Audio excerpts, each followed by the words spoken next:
to the evolution of Sports Talk Television. Thank you for your time tonight. Thanks for having me. Did you ever think, and I always ask every guest this, Mike, did you ever think in a million years that Tom Brady was going to be the starting quarterback of the Tampa Bay Buccaneers? No. And I would say that over the last couple of years, I felt like there was a desire for Brady to maybe spread his wings and go somewhere else. But when we were handicapping as we got closer to the end of the season and the offseason, obviously Tennessee and the Chargers, there were all these different connections you were trying to make between whether it be the Vrabel, John Robinson connection with Tennessee and some of the common players they have, or in LA, take the brand of TB12 to LA. And I don't think anyone necessarily thought Tampa, but obviously that's the way it played out. And I think when you sort of look at maybe the marriage between he and Bruce, it's an intriguing one. And I think it's one that clearly appealed to him. And I think like everybody else, I'm anxious to see what it looks like. Do you think one of the main reasons why Brady exited New England was because of the relationship between Bill Belichick and now this relationship between Coach Arians? It can basically revitalize him here in Tampa? Well, I just think when you play for anybody for 20 years, I mean, it's a long time. You never see that sort of continuity of both the quarterback and the coach position. Obviously, Mike Tomlin's been around for a while, but not to that extent. And Bill's a tough guy to play for. You ask anybody that's played there, whether it be for 1 year or, in Tom's case, for 20 years, and they'll tell you it's not the easiest place to go to work. There's a lot demanded of you. Everyone is treated equally, which I think helped build the foundation that they had in New England. And I think Belichick referenced that in his statement about Tom when Tom said, I'm not coming back. This is the end. But I think, if you're Tom Brady and you're going to be 43 years old in August, I've done this. We've succeeded. We had unprecedented success. And now let's try something different. Certainly his wife has a great influence on him. And, it's one of the things that came out, I think, over the last 4 or 5 years is Gisele's like, I've been everywhere and done all these different things. And I'm a self-starter and I had to, you try different things. And for 20 years, Tom didn't have to try anything different. And now this is something I think that clearly has the potential to reinvigorate him. Not that, his play had dipped so severely that he needs to pull himself out of the gutter, but there is a little bit of decline the last couple of years. And I think clearly you're seeing the effort that he's putting into this offseason. He is motivated. Yeah, I mean, 24 touchdowns, 8 interceptions. A lot of people were talking about that decline, Mike. And some people were saying, well, he's getting up there. He's going to be 43 in August. I think more so it's probably the weapons more than the decline, right? Yeah, look, I think his arm strength is still what it's been. I don't see any discernible issues with that. I would say, to me, the biggest area of decline for him would be in the sense that there's a self-preservation that has to take place now. At 42 last year, going to be 43 this year, and I think you saw it with the number of throwaways. I think you see it sometimes with him turtling in the pocket. And look, that's not a knock. I mean, clearly what the Patriots did depended on Tom Brady being on the field offensively, and so he had to take steps to sort of protect himself. But I think you started to see over the last couple of years some of the injuries. There was 2 years ago, there was a 6-game stretch where he had a sprained MCL, and he was not the same quarterback. And then late in the year, he finally got healthy.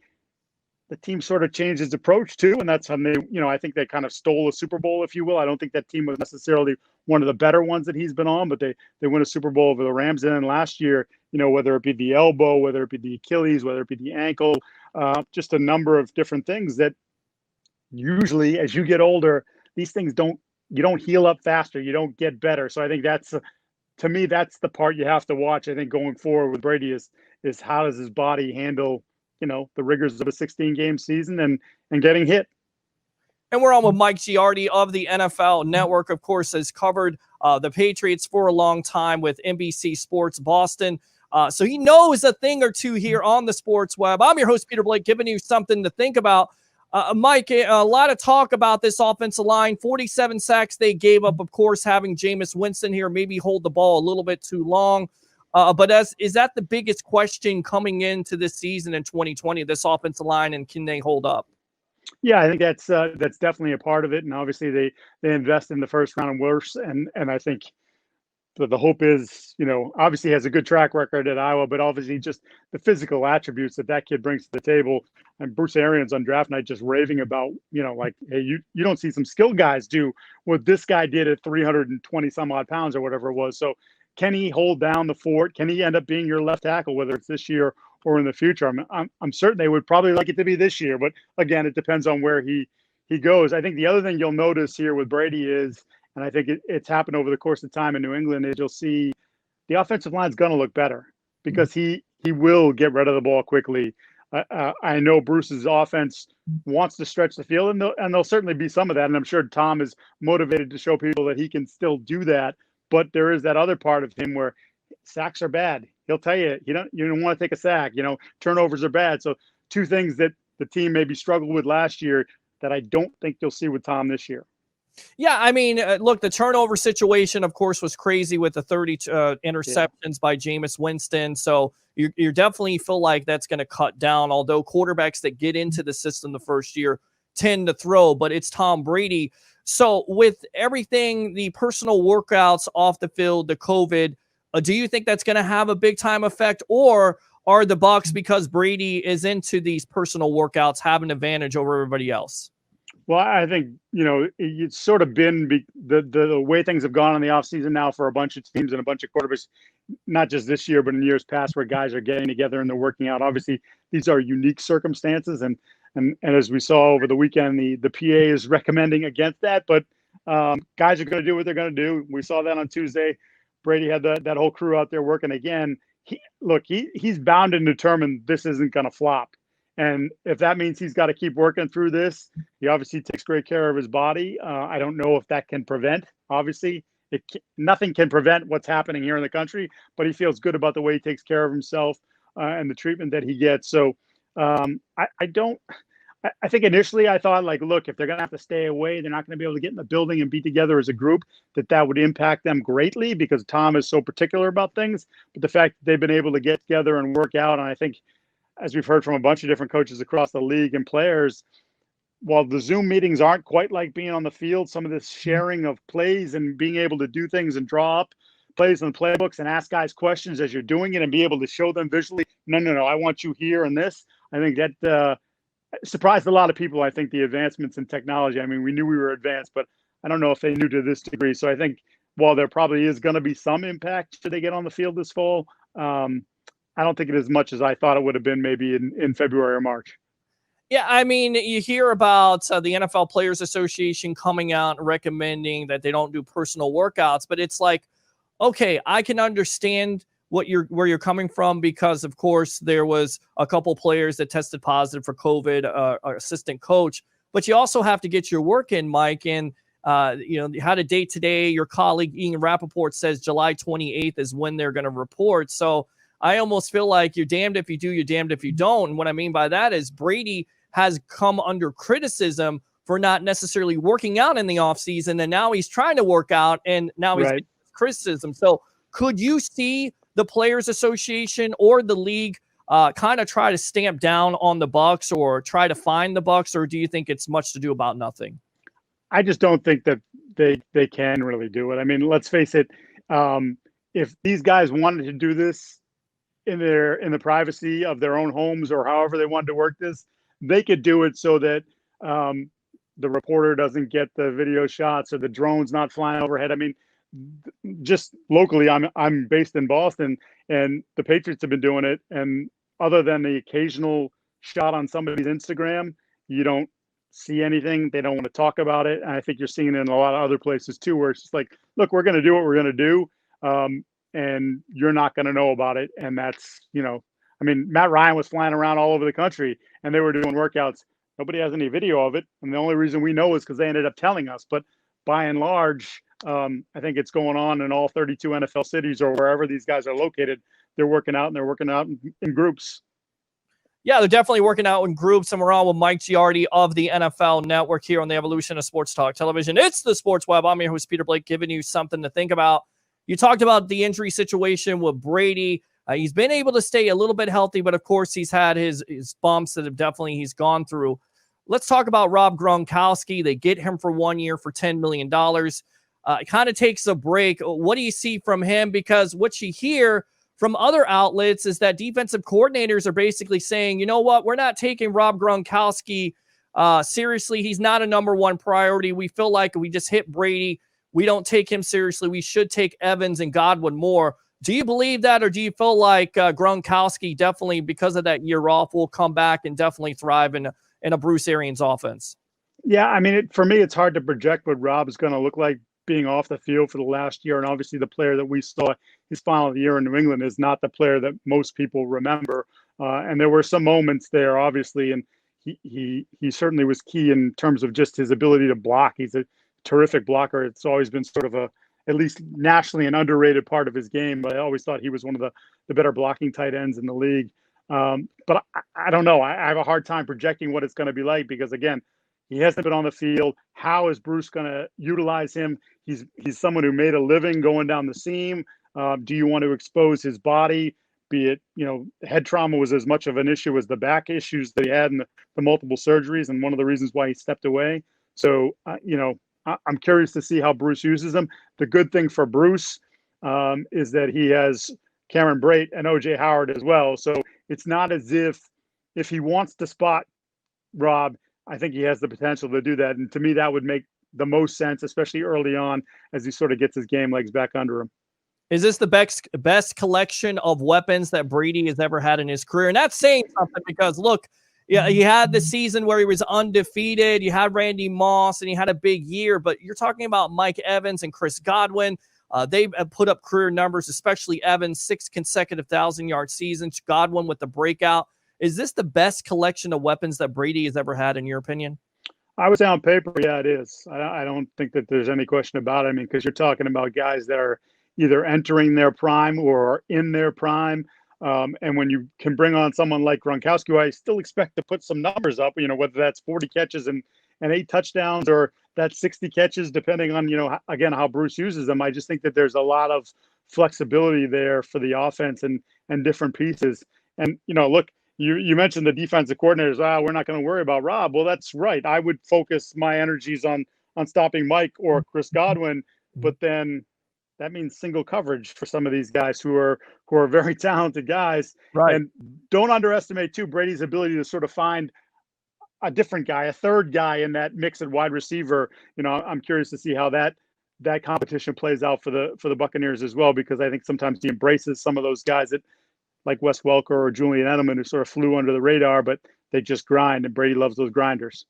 Yeah, I mean, you have Tyler Johnson, who's definitely going to compete for the 3rd spot. He was drafted in the 5th round. He's got a 2nd or 3rd round comp out of Minnesota. You've got Scotty Miller. Some people kind of say Scotty Miller maybe the poor man's Julian Edelman. I mean, how do you see that wide receiving battle going? Of course, it's certain that it's going to be Godwin and Evans, but the 3rd wide receiver, is it Johnson or Miller? Which one, in your opinion, do you think will be that 3rd?